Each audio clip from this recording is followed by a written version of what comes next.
Coucou tout le monde, on se retrouve aujourd'hui dans une nouvelle vidéo qui va être une vidéo à savoir. Ça fait pas mal de temps que j'ai pas fait de vidéo un petit peu théorique autre que les galops.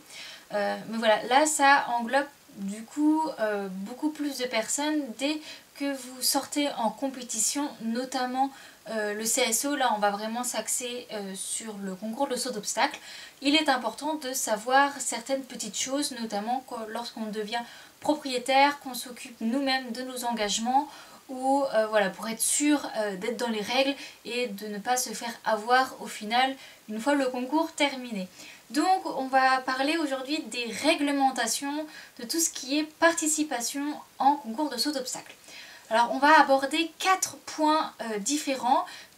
Toutes mes recherches que j'ai fait, je les ai fait sur le site de la FFE qui met du coup à disposition dans toutes les disciplines chaque règlement pour la compétition. Donc voilà, c'est assez important je trouve de voir les restrictions, les autorisations, ce qui est obligatoire, voilà tout ça par rapport au concours.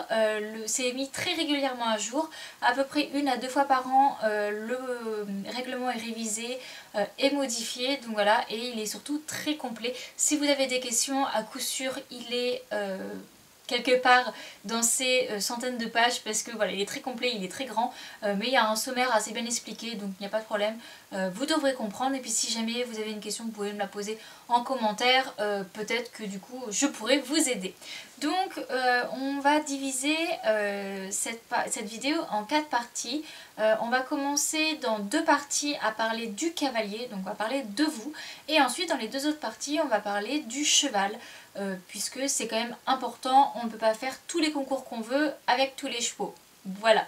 Donc en premier, pour le cavalier, on va parler du galop, puisque sans galop on ne peut pas faire de la compétition, et c'est un peu le pourquoi du comment il faut passer ces galops si vous voulez faire de la compétition, parce que pour le moment vous serez bloqué, puisque la FFE veut un minimum de niveau validé pour pouvoir vous laisser partir sur des épreuves, même si vous allez voir, pas besoin d'un galop 7 pour faire une épreuve style 80 cm, vous inquiétez pas.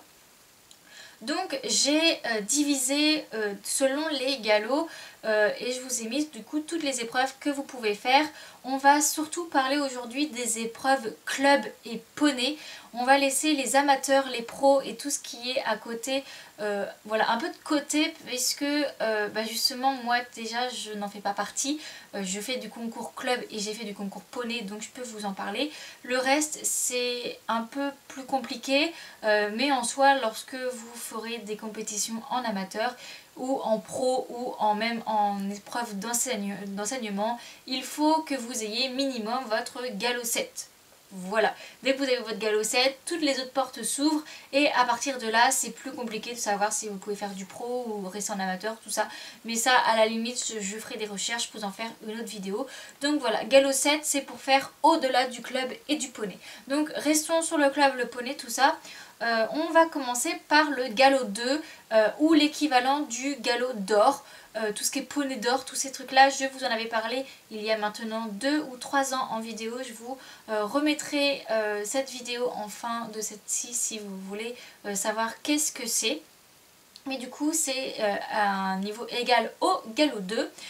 Et du coup le galop 2, si je regarde, c'est parce que j'ai mis tout sur ma petite feuille, puisque je n'ai pas tout appris par cœur. Donc le galop 2 on peut faire en niveau club de la club 4 et de la club 3.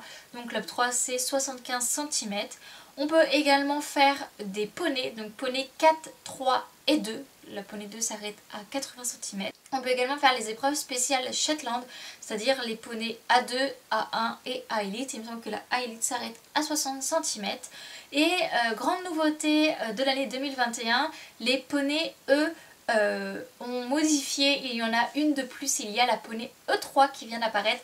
Donc les poneys, c'est des épreuves pour poney, et la lettre E avant un chiffre, c'est-à-dire que c'est une épreuve autorisée aux majeurs, puisque les personnes majeures ne peuvent pas aller concourir dans les épreuves poney normales.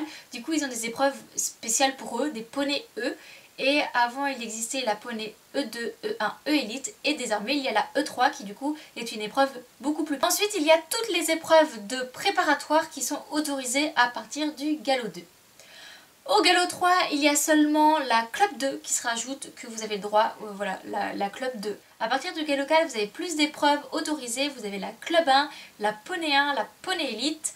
Ensuite, vous avez même les aspects 2, ainsi que les poneys E2 et E1.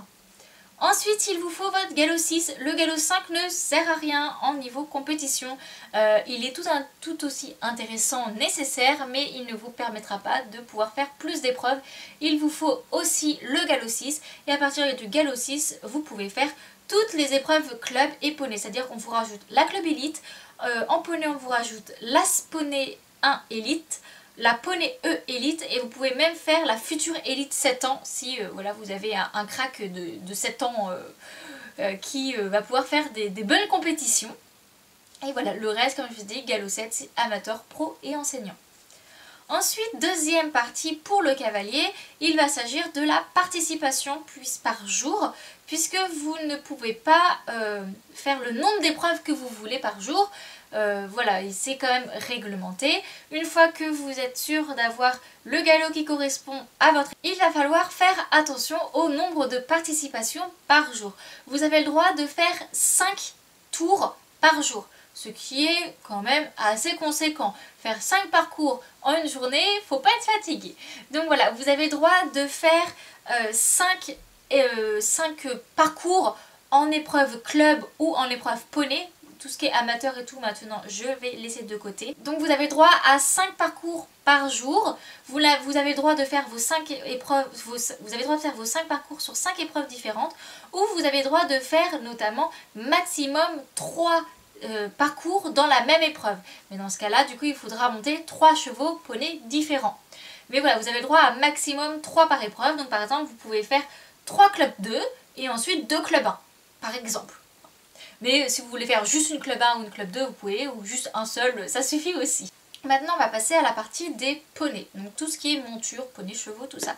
C'est réglementé, eux, au niveau de l'âge. Parce qu'ils n'ont pas de niveau, on ne met pas le niveau à un cheval, c'est par rapport à son âge. Pour pas que les chevaux soient mis trop rapidement dans des compétitions, entre guillemets, trop dures pour eux, ils n'ont pas accès à toutes les compétitions dès le début de leur... qui sont possibles de faire les concours. Donc un cheval ne peut pas sortir en concours officiel avant ses 4 ans. Et donc une fois que le cheval a 4 ans, il peut sortir en concours, mais il a le droit de faire qu'un seul tour par jour. Pas plus qu'un tour. Ensuite, une fois que donc, votre cheval à 4 ans peut faire des concours, vous pouvez l'inscrire à plein d'épreuves club poney, mais vous avez des épreuves que vous n'avez pas le droit, notamment poney élite, poney E1, club 1 et club élite. C'est trop haut, trop dur pour des chevaux de 4 ans qui font pas des cycles classiques, qui font du compétition normale. C'est jugé, voilà, c'est pour le bien-être physique et moral du cheval. Ensuite, pour les 5 ans et moins, donc c'est-à-dire les 4 ans et les 5 ans, n'ont pas accès à l'as poney 2, l'as poney 1 et la poney E Elite. Voilà, ils n'ont pas le droit de faire ces épreuves-là. Et pour les 6 ans et moins, donc les 4, 5 et 6 ans compris, n'ont pas le droit de faire les as poney Elite. Donc, si vous voulez comprendre, si vous voulez faire de l'as poney Elite, il faut que votre poney ait minimum 7 ans. Voilà, je dis poney puisque cheval ne peut pas faire de l'as poney Elite. Votre cheval, à partir du moment qu'il a 5 ans, il peut aller jusqu'à la club Elite. Voilà. Ensuite, il y a la participation par jour pour votre monture. Donc pour rester dans le niveau compétition club et poney, votre cheval a le droit de faire 3 parcours par jour et maximum du coup 3 par épreuve. Pour expliquer un peu autrement, vous pouvez monter votre cheval 3 fois dans la journée. Par exemple, vous pouvez faire club 2, club 3, club 1. Vous avez le droit de faire ça, mais vous pouvez également partager votre cheval avec 2 copines et faire 3 clubs 3. Par exemple, c'est autorisé. Donc par rapport à tout ce que je vous ai dit là, l'organisateur du concours peut se permettre de modifier certaines choses par rapport à l'âge par rapport à l'âge et aux participations des chevaux. Pour tout ce qui est épreuve, championnat ou gros challenge, quelque chose comme ça peut être revu à la baisse si c'est vraiment beaucoup d'efforts pour votre monture.